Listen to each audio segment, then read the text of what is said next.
os problemas de sono a gente resolve à luz do dia. Por quê? Porque a gente tem 4 pilares super importantes que são fundamentais para garantir um bom soninho, tá? Eles são as necessidades básicas atendidas, e a gente falou bastante disso ontem, falaremos de novo hoje. Conforto ambiental, um bom ritual de sono e uma boa rotina diurna, tá? Então essas 4 coisas que juntas, interligadas, uma complementando a outra, que vão garantir que os nossos pequenos durmam com os anjos. E hoje a gente vai percorrer esses quatro pilares aí, um a um, para te ajudar a organizar a casa, a organizar a rotina do dia, para que a noite seja suave, tá? Então vamos começar com o conforto ambiental, que talvez seja o mais objetivo, o mais simples de resolver, né? O conforto ambiental, ele vai falar das condições desse lugar onde a criança está dormindo. Então a gente vai falar de ruído, vai falar de luminosidade e vai falar de temperatura, principalmente, tá? Então, o que a gente tem que pensar? Primeira coisa super importante, quando a gente fala de uma criança que dorme a noite inteira, a gente não tá falando que essa criança adormece lá na hora que a gente faz o ritual de sono e ela vai acordar de manhã, ininterruptamente, tá? Isso não acontece nem para nós adultos. A gente tem muitos despertares noturnos e o que acontece é que a gente acorda, faz uma checagem aí do ambiente, dorme de novo e de manhã a gente nem lembra que isso aconteceu. Às vezes, eventualmente, a gente lembra de um despertar ou outro que foi mais longo ou que, e aí olha o pulo do gato, que houve algo no ambiente que proporcionou ou que exigiu que eu realmente despertasse, tá? E levasse a minha atenção para ele. Então, esse é um ponto fundamental. Esses nossos despertares noturnos, eles são uma medida protetiva do nosso organismo, para garantir que segue tudo bem, que tá seguro dormir. Porque pensem, né? Nós somos animais, né? Animaizinhos. E evolutivamente, a noite para nós foi um período de muita vulnerabilidade, né? A noite que tinha os predadores perigosões e a gente estava num ciclo de não vigília. Então, a gente estaria muito mais vulnerável. Então, é compreensível e necessário, foi muito necessário para a gente evolutivamente, esses despertares para a gente garantir que estava tudo bem. Né, que não tinha uma onça lá chegando para nos devorar, tá?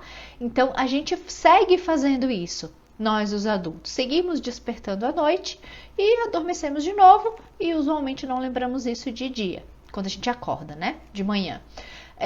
Com as crianças acontece a mesma coisa, com a mesmíssima função.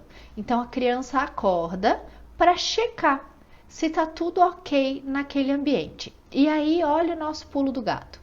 Se a criança acorda e nada nesse ambiente chama a atenção, porque a situação está igual ou muito próxima daquela situação quando a criança adormeceu, a tendência é que ela volte a dormir sem realmente despertar, tá?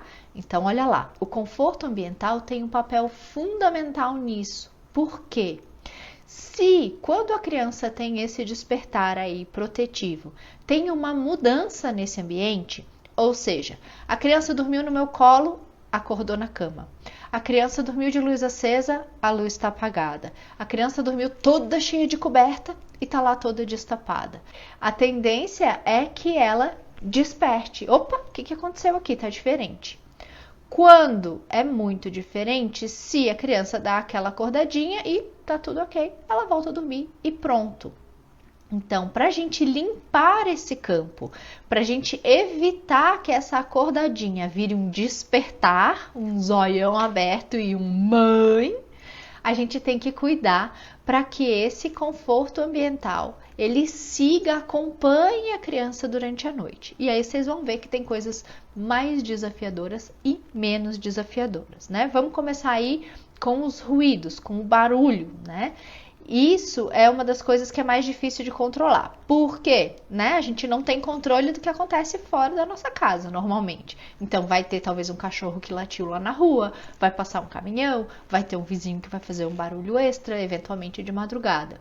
Então, o nosso coringão para ajudar aí, né? Não tem garantia como nada na maternidade tem, né? A maternidade não oferece garantias, mas ajuda demais a gente manter um nível de ruído estável que ajude a abafar os ruídos que vêm de fora. Então, o ruído branco é o nosso parceiraço nessa função. E aí, muita gente às vezes vem me contar que, funcionava, não funciona mais. Ou, não funciona muito bem, lá pelas tantas ele acorda igual. E aí, uma das coisas que eu sempre pergunto e sempre tento checar com as famílias mas e o volume? Porque muitas vezes a gente coloca o ruído branco, mas coloca num volume muito baixinho, porque às vezes a gente se incomoda com o ruído, né? Então, o volume do ruído branco precisa ser um volume que realmente abafe esses barulhos que vêm de fora do quarto. Então, ele não é para ser, obviamente, ensurdecedor, mas ele precisa ser num tanto que ele efetivamente faça efeito. Se ele for só um chiadinho lá no fundo, muito baixinho, ele não vai fazer efeito. Então, para a gente mais ou menos testar se está num bom volume, num primeiro momento, nesse primeiro adormecer, a gente mantém esse volume num tanto que eu fechei a porta do quarto e do ladinho da porta, ali do lado de fora, eu ainda escuto. Baixinho, mas escuto, tá? Porque daí ele vai fazer esse efeito de manter ali dentro uma sonoridade mais constante. Depois, vamos supor que é uma criança que dorme cedo, né? E que a casa segue movimentada mesmo depois que a criança dorme. Depois, num segundo momento, quando a gente sabe que a casa vai aquietar, que eu também vou deitar, que a gente vai parar de se mexer e fazer barulho na casa, a gente pode abaixar um pouquinho mais, tá? E aí manter num nível um pouquinho mais baixo. Mas num primeiro momento, onde provavelmente é nossa casa e talvez, se é um prédio, por exemplo, os vizinhos ainda estão em movimento, o ideal é que esse volume seja um pouquinho mais alto mesmo para que ele funcione como um neutralizador desses ruídos externos.